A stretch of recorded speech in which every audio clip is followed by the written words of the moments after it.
Continue with more chats this week. Also looking at the budget speech that's set to be delivered by Finance Minister Enoch Godongwana for 2026.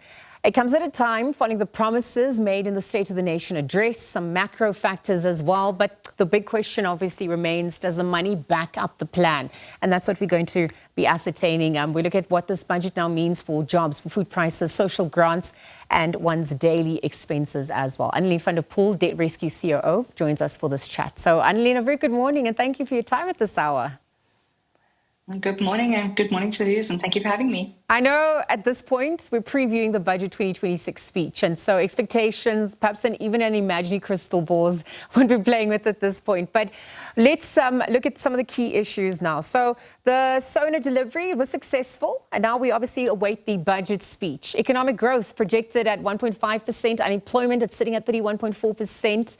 Realistically, talk to us about how the budget can create jobs at this scale, given the data at our disposal.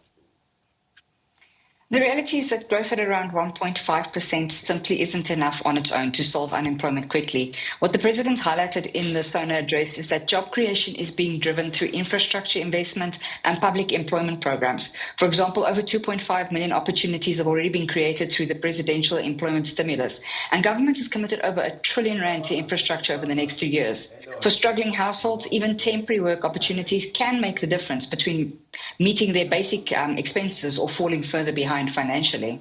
Well, thank you for speaking to the three tenets that really form the crux of what SONA was about this year. It obviously also highlighted the cost of living, where the average household, the food basket, sitting at 5,400 a month. And so realistically, how does this budget provide meaningful relief for families then, especially when they're struggling with rising prices as well?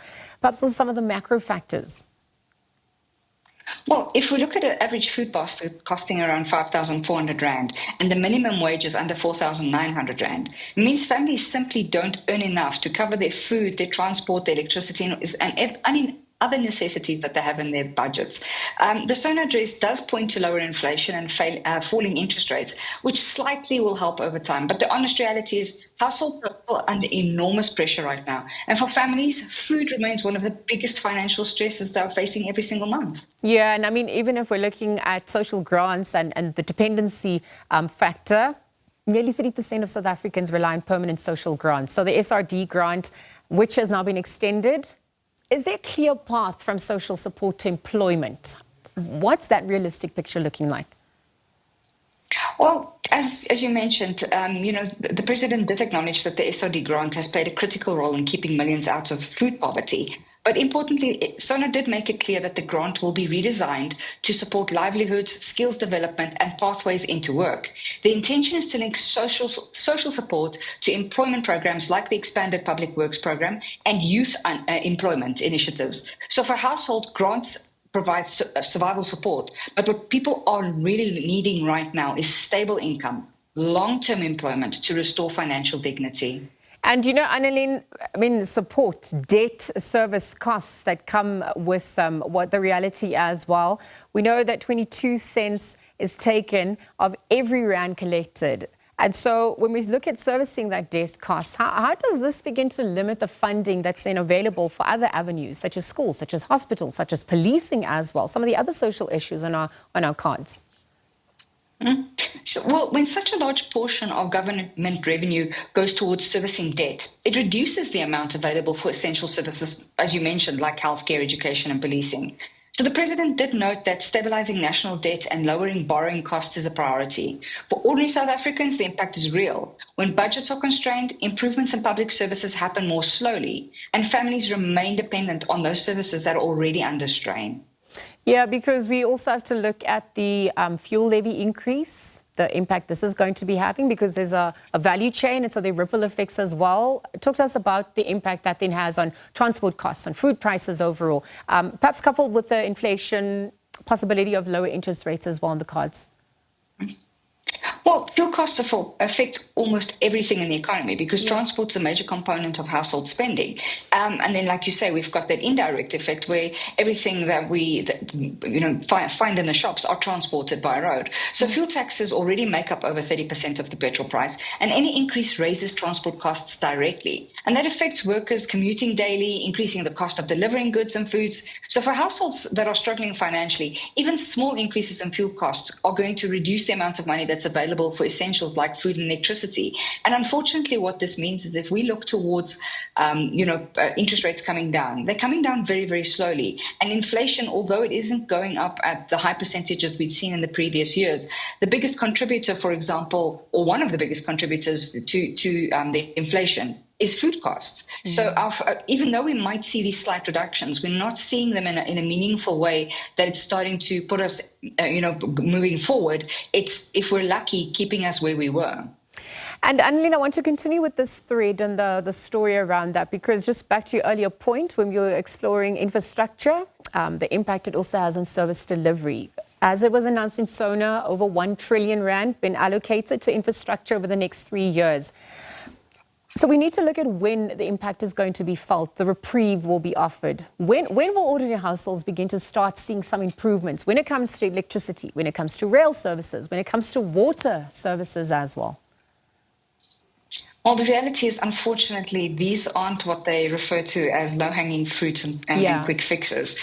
Yes, the president did emphasize that infrastructure investment is central to improving electricity, rail, water, and overall economic growth. And there has been some progress, including the end of load shedding and improvements in commuter rail services, which helps reduce transport costs. But infrastructure takes time to fully translate into everyday improvements. So for us as regular households, the real benefits come when these services become reliable and affordably consistent. Unfortunately, not just announced, but delivered. And that's where the problem comes in, is it takes time for them to be implemented. And Annaline, with the cost of living, food security and agriculture is also another avenue that one has to explore.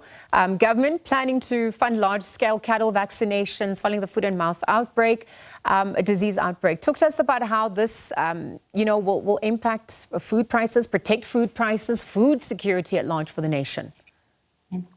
It's critical. Vaccinating these 14 million cattle that we're speaking of and the livestock, any disruptions here will affect the entire food supply chain. So when disease outbreaks reduce supply, food prices can rise sharply. The vaccination program protects farmers, stabilizes production, and helps ensure a steady supply of meat and related products. So for households that are struggling with food affordability, protecting this supply is essential so that we can prevent knock-on effects of seeing food prices increase. Annaline, thank you for speaking to that. Perhaps as we just look at other factors that also has to be explored, there is the issue of the illicit economy and the lost revenue that's also been incurred on that front. So it's been estimated that that economy is sitting at about 15% of our GDP, and that's if government successfully tackles it. Tell us a little bit more about, how, if it is successfully tackled, how that reduces pressure for future tax increases as well. Also, again, given the macro stability or scenarios that we're also playing around with.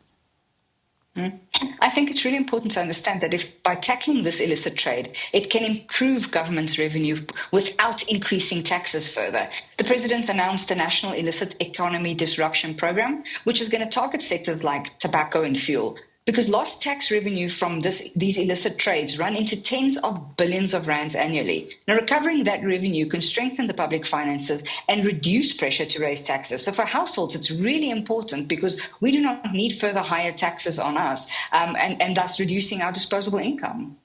Annaline, I know we went through quite a few themes of what we can expect, but we'll hone in further, of course, as we edge closer to that budget speech come Thursday. Thank you for your time at this hour, unpacking what it really looks like and what it means. Annaline van der Poel, Rescue COO. Thank you.